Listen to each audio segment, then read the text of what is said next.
Okay, I hope you can hear me now. Yes, we can. Okay, sorry for the technical problems. So, as I said before, my name is Dr. Eugene Were from Gertrude's Children's Hospital. I'm a pediatric neurologist. And today we are going to talk about digital screen time with child health, especially the neurodevelopment aspect. Because this is something which has come up recently, because most of us have TVs at home, computers, and laptops. So basically, I'll go through what autism is, because most of this screen time exposure is related to autism behavior disorder in children. So we'll define the autism spectrum disorder, then we discuss the possible causes of autism, then we'll outline the symptoms of autism, and we'll discuss also about autism and screen time, including virtual autism and the recommendations.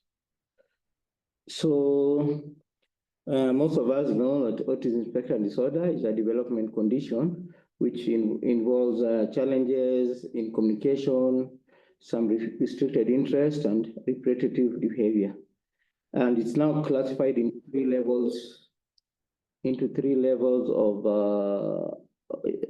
severity, with level 3 being more severe, where the children cannot, the children with autism level 3 will have difficulty talking and also in associating with other children. So level one is milder, while level 3 is the more severe. So the symptoms associated with autism spectrum disorder include reduced interest of sharing with others, so the children like playing alone. And they also have difficulties in appreciating their emotions and the emotions of others. And also they have poor eye contact and often lack the use of nonverbal gestures. And they have difficulties in making friends or keeping friends. For the restrictive behavior, they prefer a routine behavior, so that they want to remain in the same environment. They have difficulty coping with change. And they also have sensory hypersensitivity.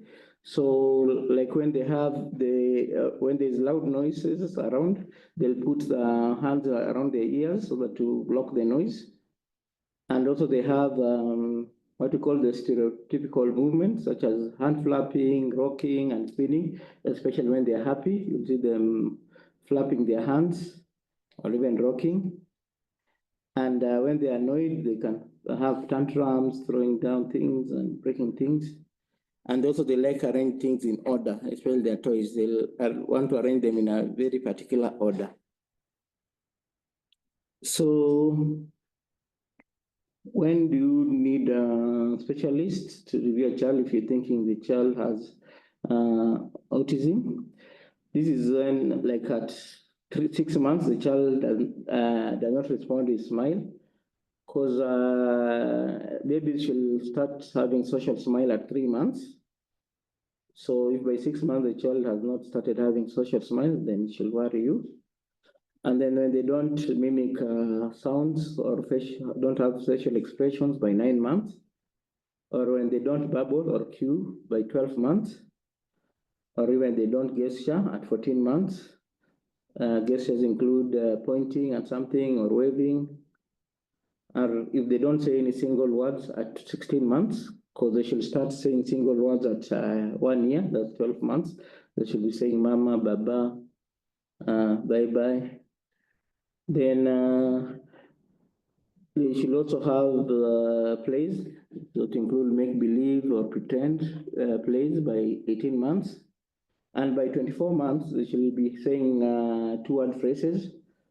Let's come here, bye-bye, or things like mama, come. At least they should be mixing 2-word phrases by 24 months. And then what should also worry you is if they lose language skills or social skills. at any age. So this is a child who was able to talk maybe 2-3 word sentences, but now they have gone to single words or they have stopped talking. For that, you should seek pediatric specialist review. So causes of autism and risk factors include genetic factors such as Down syndrome, what we call Fragile X, and the other causes which are associated with the genetic conditions.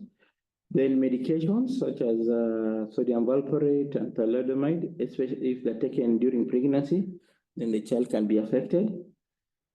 Then older parents, we don't have a very, there's no cutoff as such, but they say both father or mother, when they're old, maybe 45 or 50, then there's a high risk of autism if they get children at that age. And then there's also the issue of prematurity. If the child is born at less than 32 weeks of age, then they'll have a high risk of having autism spectrum disorder. To continue, boys are about 4 times more likely to develop autism spectrum disorder compared to girls. So you see a lot of boys with delayed speech, social problems, if you compare to girls. Then there's the family history. If the family has one child with autism, then there's a high risk of the others having autism also. And also the parents or relatives of children might also have some behavior associated with autism. Then there's environmental factors. There's still a lot of investigations going on about the environment and things like viral infections, medications I've talked about, and complication during pregnancy, or even pollution, because researchers who believe nowadays the risk of autism is higher because of pollution in the environment, because there are a lot of pollutants in the environment at the moment. So what is not associated with autism is vaccines. So vaccines have not been shown to increase the likelihood of autism. So mothers are encouraged to continue taking their children for vaccines as normal, because this does not increase the risk of autism. Race, ethnicity, or socioeconomic status does not also increase the risk of autism. So now we go to screen time and autism spectrum disorder. So in some studies which were done involving quite a big number of children, 356, 666, there was a significant association between screen exposure, especially in preschool children, and development of autism. So the longer the screen time, the higher the risk. And especially the ones who are exposed at a younger age, that's below 2 years. And it has also been believed that children, people with autism tend to have longer daily screen time and at a higher risk of screen addiction compared to non-autistic individuals. So these findings emphasize the importance of limiting screen time to preschool children and autistic people. And then we have a new diagnosis called virtual autism. So virtual autism is usually a form of autism spectrum disorder, which is associated with children who spend a significant amount of time playing computer games or using social media or even watching TV for long. It refers to the challenges with social and communication skills that arise from excessive use of screen time. So these children will concentrate so much on the screen time instead of socializing with other children or interacting with other children. So the symptoms of virtual autism include hyperactivity, inattention, decreased interest in play activities, speech delay, and lack of social interaction, mood swings, and even decreased cognition. So we have divided it into 3. There's the cognition aspect, then there's attention deficit and behavior regulation. So increased exposure to screen time can lead to cognitive problems such as speech and language deficit, reduced eye contact, social withdrawal, and lack of engagement. And other symptoms may include difficulty in problem solving, learning, and processing information. So these children might end up having difficulties in school, and because the learning and problem solving is affected. So they'll also have issues with attention. Increased screen time can increase hyperactivity, restlessness, task switching, and impulsivity, as well as challenges of sitting still and difficulties in following directions and staying focused on a task. For the behavior challenges, we have issues with the irritability, difficulties in managing infection, and mood swing. Yeah, they have mood swing because especially when the issues with the screen time is affected. So if you remove, maybe if the child is used to play with a computer or a laptop or watch TV. So if you remove that, then they'll struggle to spend other time with other activities. They become irritable and have mood swings. I hope you are able to hear me. Thank you. So the WHO recommends for children below 2 years, there should be no screen time at all. And for those between 2 and 4 years, they should only have 1 hour a day of screen time. So for toddlers under the age of 1, the WHO recommends they should be active physically. So you try to play with your child, you interact, and then including at least 30 minutes of tummy time during the day when they are awake. So instead of giving them phones or putting on TV, you should try to play with them so that you can reduce the screen time. And those below 2 years, there should be no screen time at all. For children aged 1 to 2 years old, it is recommended to spend at least 180 minutes a day, that is 3 hours a day, engaging them with some physical activities. This can include even things like dancing, walking outside, playing with other children. So they should just not sit in the house watching TV. And in terms of sleeping, infants who are less than a year should have between 14 to 17 hours of sleep time and should be good quality sleep. While toddlers who are aged 1 to 2 years need about 11 to 14 hours of good quality sleep per day. And then you should avoid screen time 2 hours before bed, because if you start giving them computers or phones or watch TV 2 hours before bed, then it will decrease sleep and it will not improve quality of sleep. So you should avoid screen time 2 hours before the baby goes to bed. And among the technologies which is the WHO shows is most damaging is usually a tablet or a phone, especially if it has a YouTube, since this can lead to addiction in children, because YouTubes are usually short and the child can click from one YouTube video to another one every moment they get bored.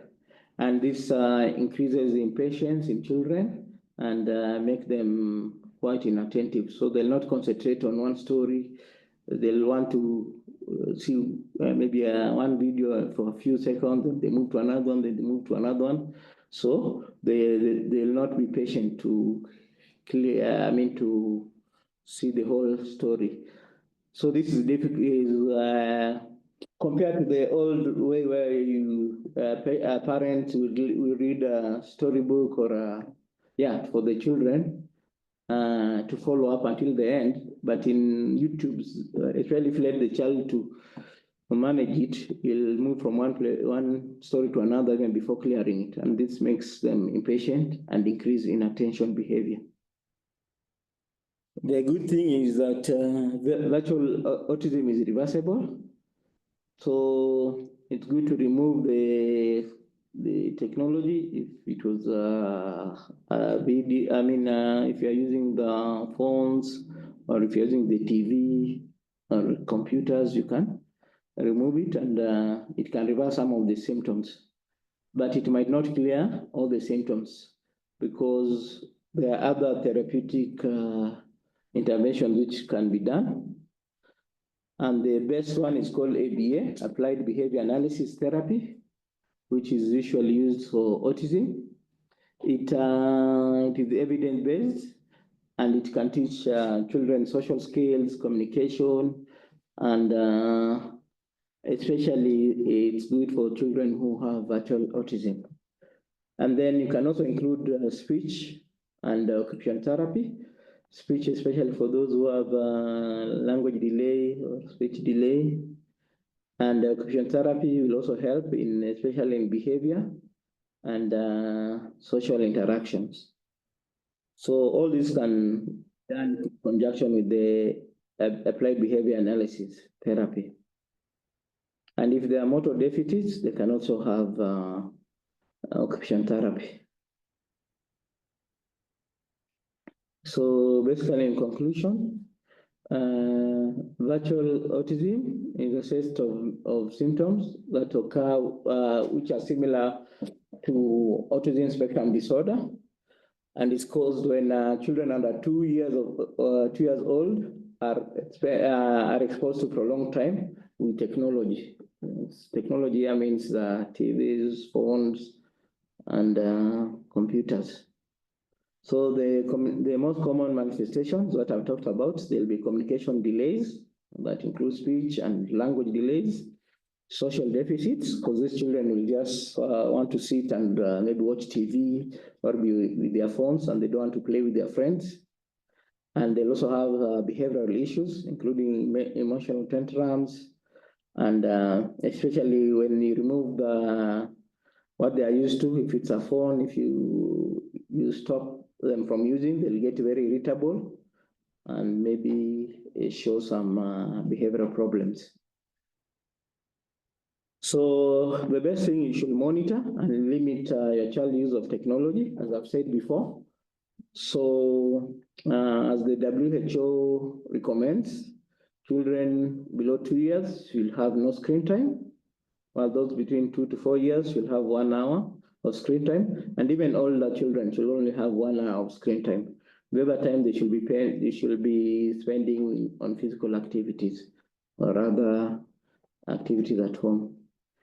So if you feel your child is not reaching their milestones, development milestones, then or they have some behavior problems, then it's always important to take professional advice, especially from either a neurodevelopment specialist, a pediatrician, or even a pediatric neurologist. So from here, I think I'll allow for questions and answers session, so that if you have any questions, you can always ask at this forum.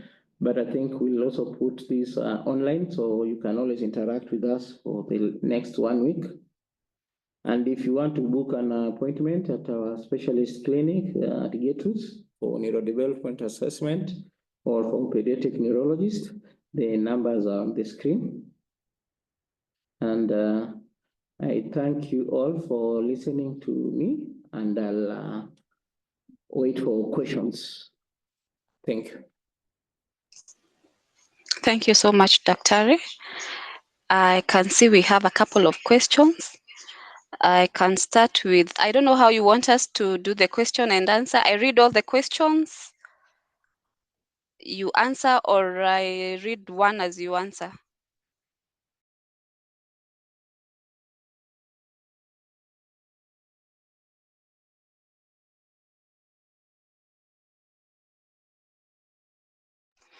Okay, we'll proceed with reading the questions. One of the question is it a stimulation issue when it comes to screen time? Another question is, what age do we check for virtual autism? Another question is, a 6-year-old diagnosed with ASD can read out very well, sing, performs well in school, read and write, but cannot talk back when you talk to him. What could be the cause and what is the intervention to trigger talking? At what point is pharmacological intervention necessary? Back to you, Daktari.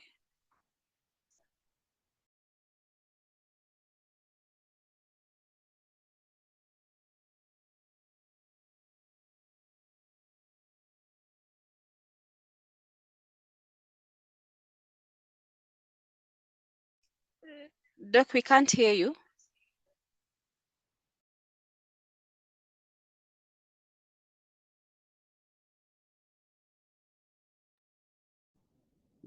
Okay, sorry. Yeah, so most of these programs, especially which attract children, usually stimulate them because if you see, even the colors and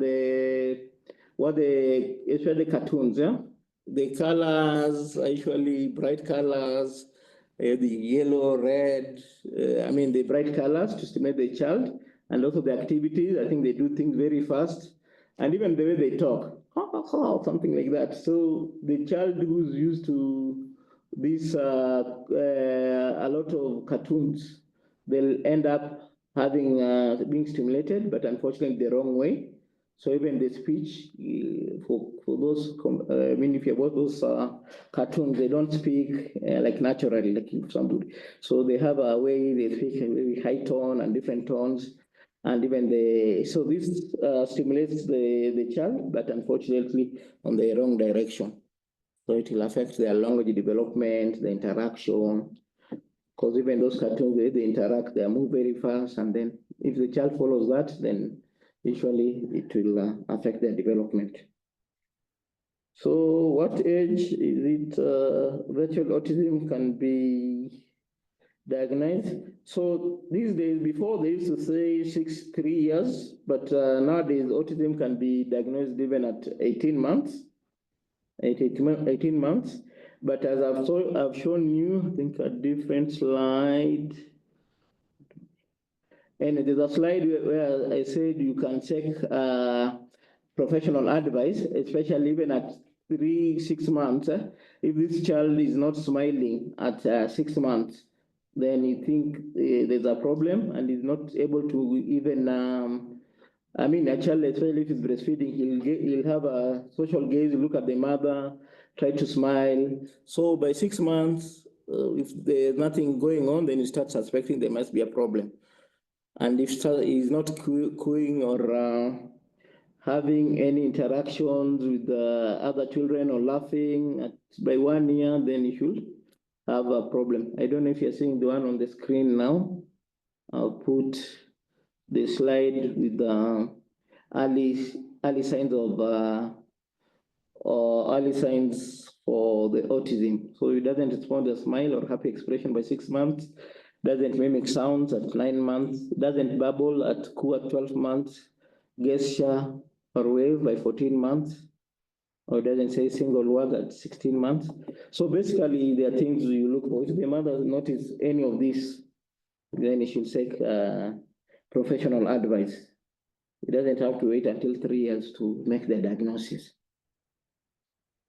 So the third question was about a child with 6 years of age can write, can do mathematics, does well in school, but has difficulty in speech.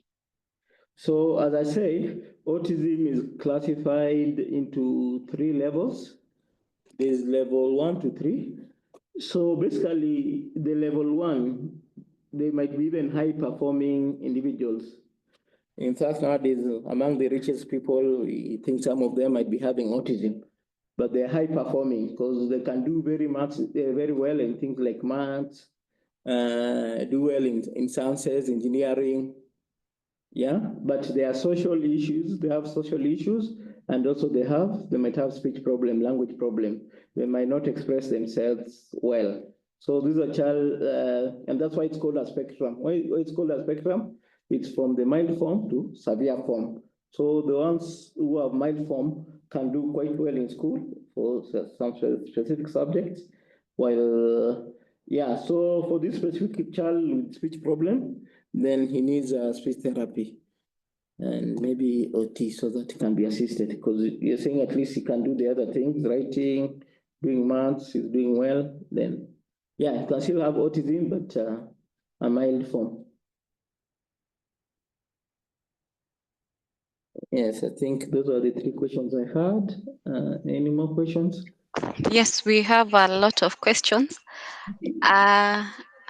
I have another one here. How can one tell the difference between virtual autism and ASD? Another one is asking, are there supplements for the same? There is this drug called Lion's Mane that is in the market that is said to help in autism. And there is another one. This one is actually thanking you for a good presentation, and also asking what's the recommended screen time for the children. I have missed this. Another one is, what is the appropriate screen time for teens? I think we can answer those ones. Okay, so how can one tell the difference between virtual and the autism itself? Although virtual has also been included under the autism spectrum, but virtual autism, you have to have a good history of exposure to technology. So for virtual autism, basically these are children who have had prolonged exposure to technology, to screen time. While for the other types of autism, as I said, I think there are some causes of autism. So it could be genetic.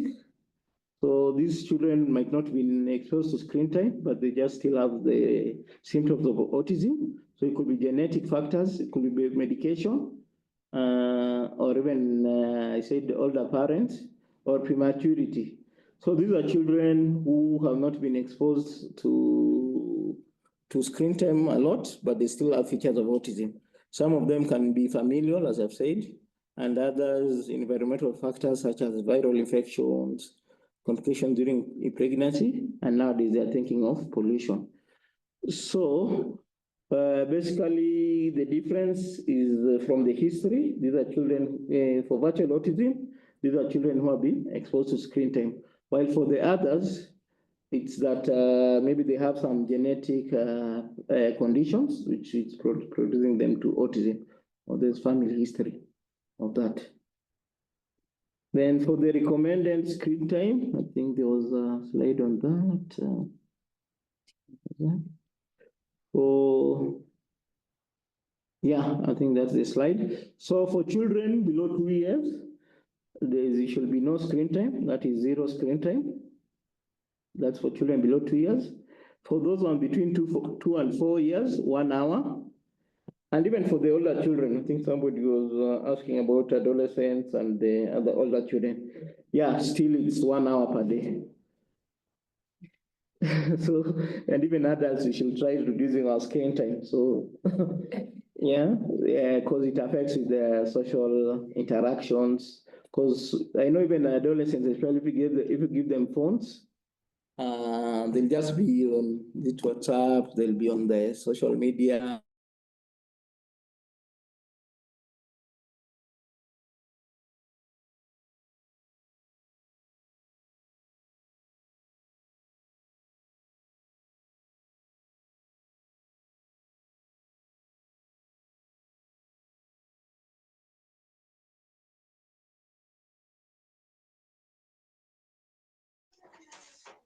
Doc, we lost you.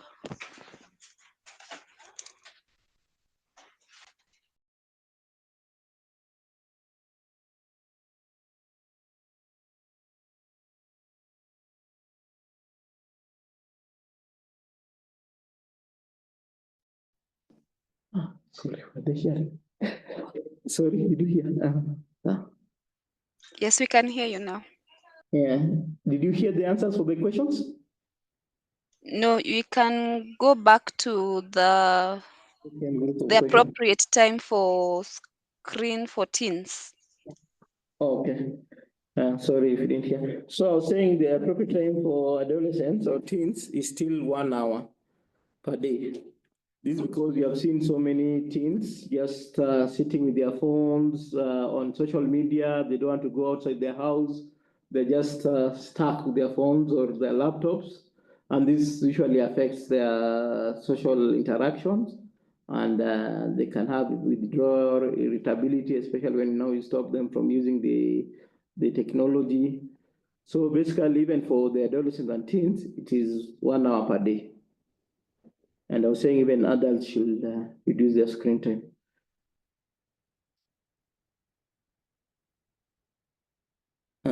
I hope it's clear. Yes, it's clear.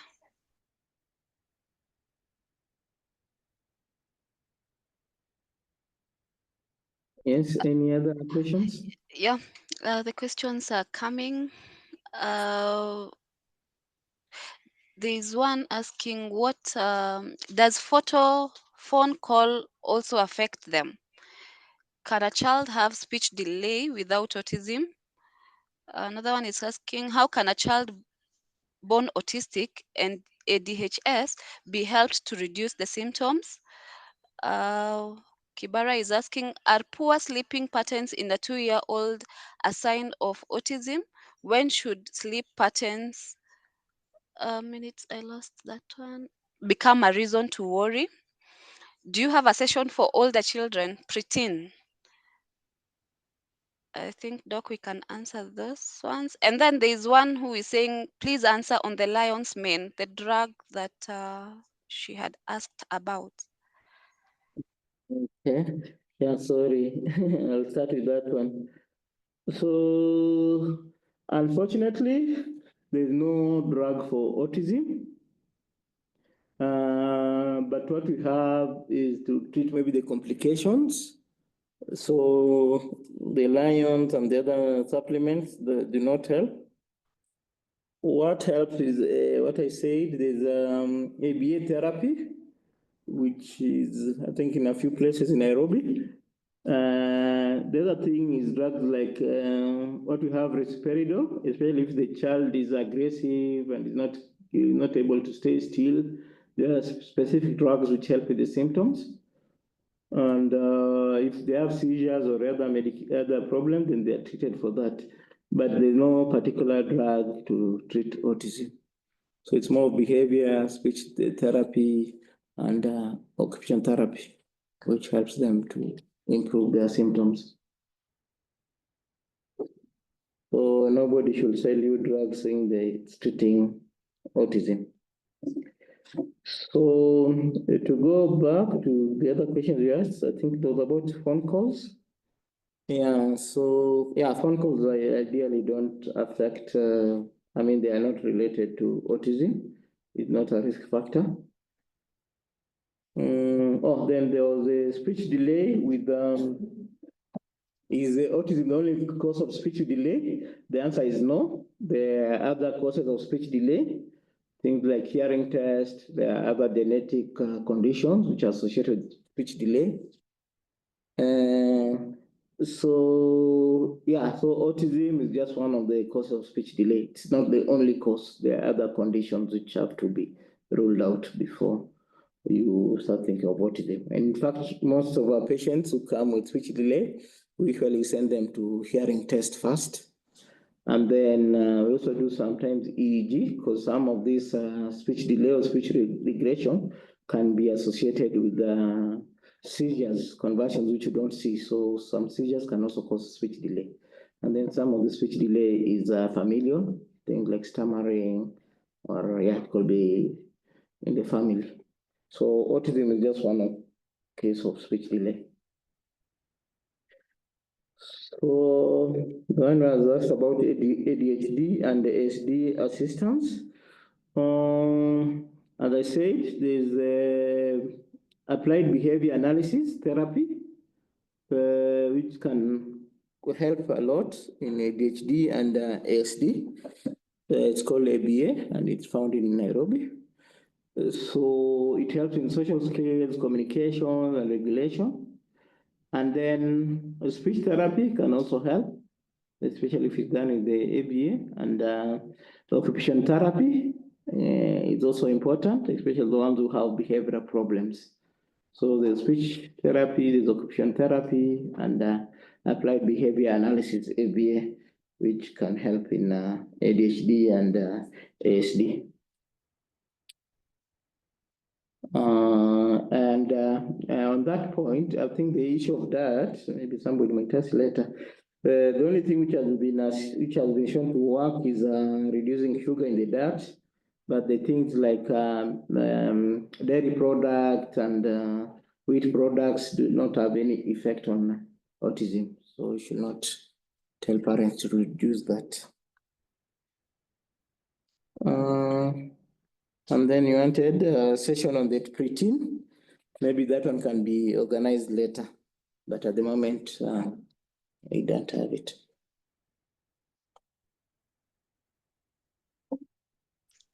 Yes, I think I've asked more. Any other? Yes, thank you so much, Dr. We have a question here. What are the recommended alternatives that will be interesting to children noting the environments they are in are awash with gadgets? Then there's another one here. Can birth delay cause autism? Whereby the head was out while the body remained in the womb for a while. The child then pulled out and didn't cry, put in nursery for some hours. And then there is another one, okay, please repeat on stammering causes 3 years. Then another question is, what's your opinion on stem cell therapy for autism cure?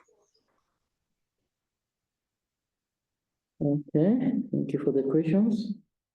Therapy. So we'll start with what we recommend for alternative gadgets. A good question. So what we do is children just think backwards when the phones and the TVs were not so much. Of course, most parents could read stories for their children. You buy a picture book.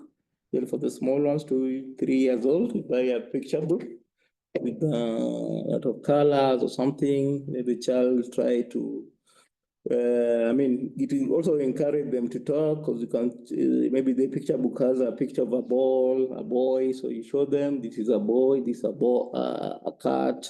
So yeah, picture book for the smaller children, and of course the normal thing, let the children play, let them play outside. With other children, if you're in a place there are no other children, you can be taking them out, especially the weekends. There are many places in Nairobi and everywhere where children can play, all those games and bouncing castles, meet other children, and really be active, so that even by the time they come home, they just want to sleep and not do much.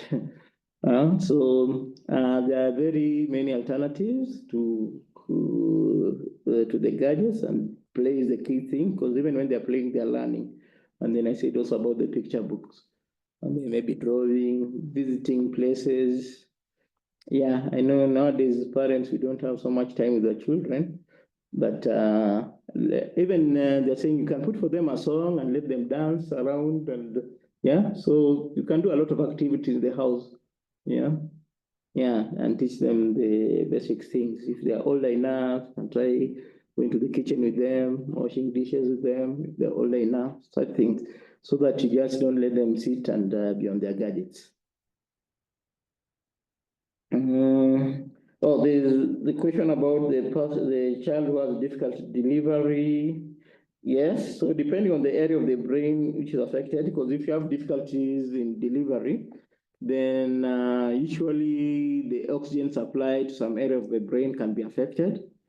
So depending on the area of the brain which is affected, yeah, you can have like autism spectrum disorder, speech delay, convulsions, hyperactivity. Yeah, so it's possible to be associated with the difficulty in delivery or even pregnancy if you're sick during pregnancy. I think I had written somewhere there about the causes and risk factors. Yeah, so yeah, during delivery or pregnancy, then if there are problems, it can affect and lead up to autism spectrum disorder in a child. About stammering, that's maybe another whole session. But yeah, children with autism can also be associated with stammering. But the other causes, which I said, could be genetic, or even familial. People in the family have issues with stammering, then you might end up having also a child with stammering. And then what I've said also, exposure to the screen time and not being socially interactive with other children, because most of this, like talking and language, you get it by interacting with maybe your age mate or somebody who's keen to teach you or to talk. But when you're playing when a child is playing with other children, then it gets to know the words and even how to pronounce them. So due to social interaction, then it can lead to stammering. But some is usually genetic. They're just born with that. Familial. I think the other question was about stem cell therapy. Unfortunately, there's no scientific evidence that stem cell therapy help in autism. So I know people have spent millions of money going for stem cell therapy for autism, but for this case of autism, it doesn't help. Stem cell therapy doesn't help in autism. I know it can help in sickle cell, cancers, and other conditions, but unfortunately in autism, it doesn't help. We don't have enough evidence for that.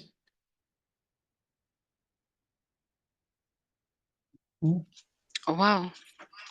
Thank you, Dr. The question has still many, and there's one who feel like we haven't tackled on sleeping. He is asking, are poor sleeping patterns in a 2-year-old a sign of autism? When should sleep patterns become a reason to worry?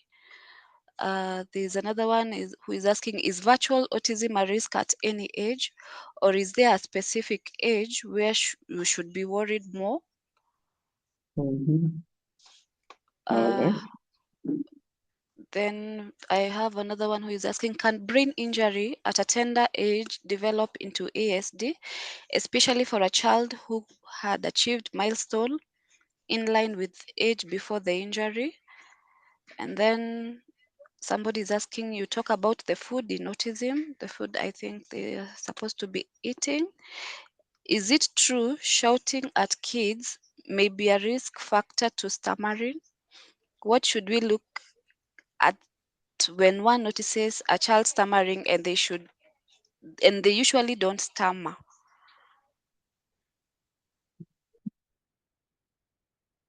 Yeah.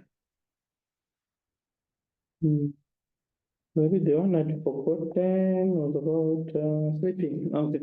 So I think there's a slide about sleeping pattern I've written. In terms of sleeping, infants less than 1 year old should sleep between 14 and 17 hours of good quality sleep.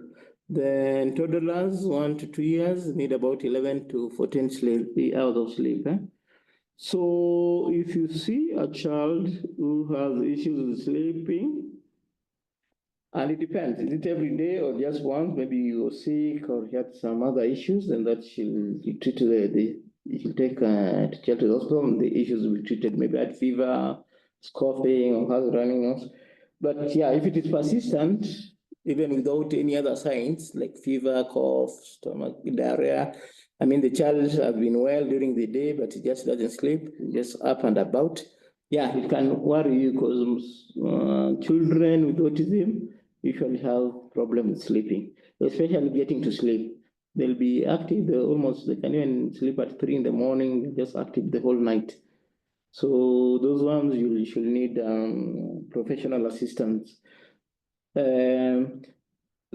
Basically, we don't just use one symptom. We use multiple symptoms, but sleeping can be one of them. If there's sleeping difficulties, maybe speech delay, and other issues, then that's a high risk for autism.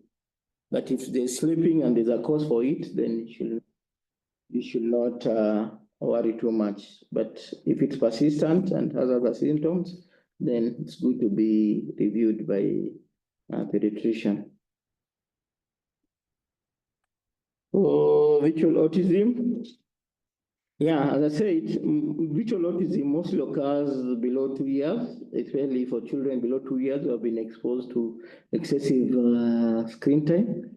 Because most of the time, by the time you reach 2, 3 years, and you have not been exposed to this screen time and other issues, then I think the language, especially by 3 years, the child should be able to express herself or himself. So most of the time they say 2 years is usually the cutoff. Most of the children with visual autism will be diagnosed by age of 2 years. But of course, it can occur even later because autism, as I said, it's not only about speech delay. There's the issue of social interaction. So even older children, 3, 4 years, who still spend a lot of time with the TV and phones, they might end up having problems with social interaction, and that can lead to autism. But the worst period is below 2 years. That's why they say you should not have any screen time. Yes. And then there's the issue of brain injury and autism. As I said before, yes, if you have brain injury and some areas in the brain are affected, yeah, then you can lead to features, symptoms of autism. So brain injury can also lead to autism. If the area of the brain is involved with the area of brain affected is involved with speech and behavior, you may end up having the signs of autism, such as delayed speech, irritability, poor social interaction. Yeah, so head injury can cause that. I think there's the issue of food. I touched with it slightly. So basically, these children should eat most of the foods, as I said, except you reduce the sugar intake. So don't give them ice cream, cakes, sodas, because that can increase the hyperactivity and reduce concentration. But things like wheat, dairy, and the other issues, I think a lot of people come up with food supplements. They really don't affect. So it's only sugar and sugar items which can affect children with autism. And an interesting question. And if shouting at kids can lead to stammering. Yeah, sorry, what I forgot to say about stammering is, yeah, environment can affect. So this is a child who is talking well, but maybe gets a new house help who's just shouting at him, or even at school, they're beating up, somebody shouting at him, then he gets scared. So getting scared, and then now it affects his expression, and it might lead to stammering. Yeah. So if the change of environment is traumatic to a child, well, 2, 3 years, 4 years, who has not even mastered to talk well, yeah, it can affect the speech and can lead to stammering, even if there's no family history or genetic predisposition. So if a child was talking well and then he starts stammering, then he should inquire. I mean, as a parent, should try looking out at if there was a change of environment which has negatively affected the child. Or even in adolescence, if they are speaking well and maybe they go to boarding and then they come back and they start stammering, then that is a sign to look deeper. Something maybe is affecting the child.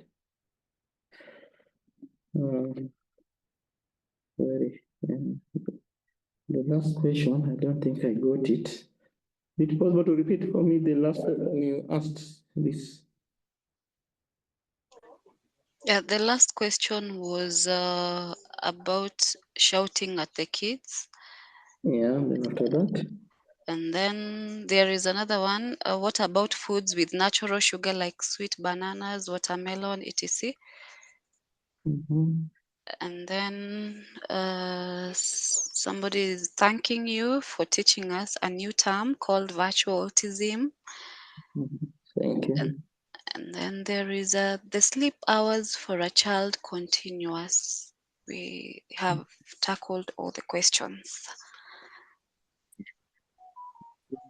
So maybe I start with the sleep hours. The sleep hours are usually, they don't have to be continuous.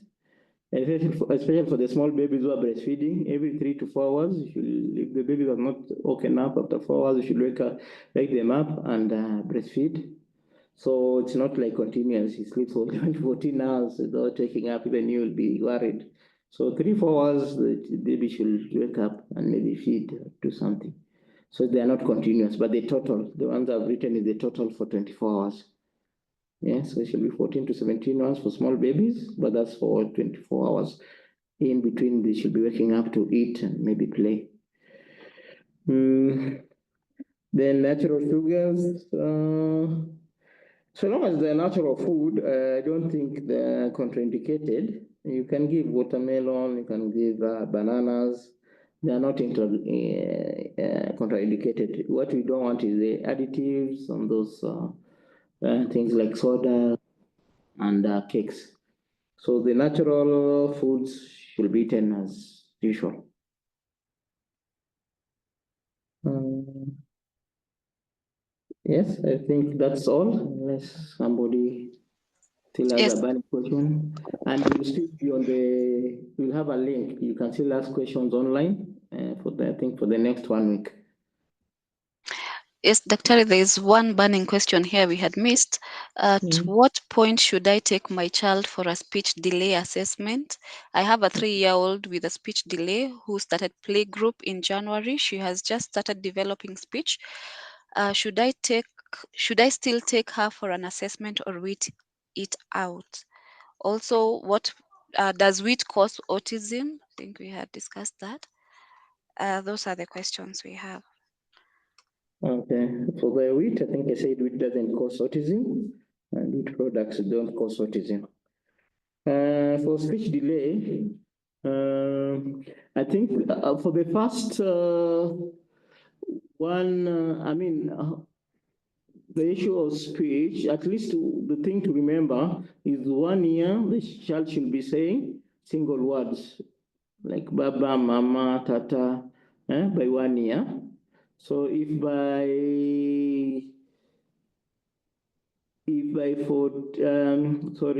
16 months the child has not said any single words, then he should be worried. Then by 24, that's 2 years, he should be combining 2 words. Yes. I think I'd said before, mama come, mama, I want food or go away. I mean, she'll be combining 2 words. Even in Kiswahili, kuja hapa, enda, nataka, chakula. So she'll be combining 2 word phrases by 24 months. So if the delayed on those, then you should be worried. So by 1 year, if the child is not saying single words, you should start getting worried. Then by 16 months, at least you'll go to a specialist. For the mother staying 3 years and still not clear on the speech, because by 3 years, child now should try to be able to express herself, even 3 words or 4 words. So he should be combining a sentence at 3 years. So if he has not, it's good to come for assessment. That's what I'll advise. And I think we gave our numbers down there. We have a neurodevelopment clinic, and we have the pediatric neurologist, and we have and we have pediatric specialists also. So you can always call and book an appointment.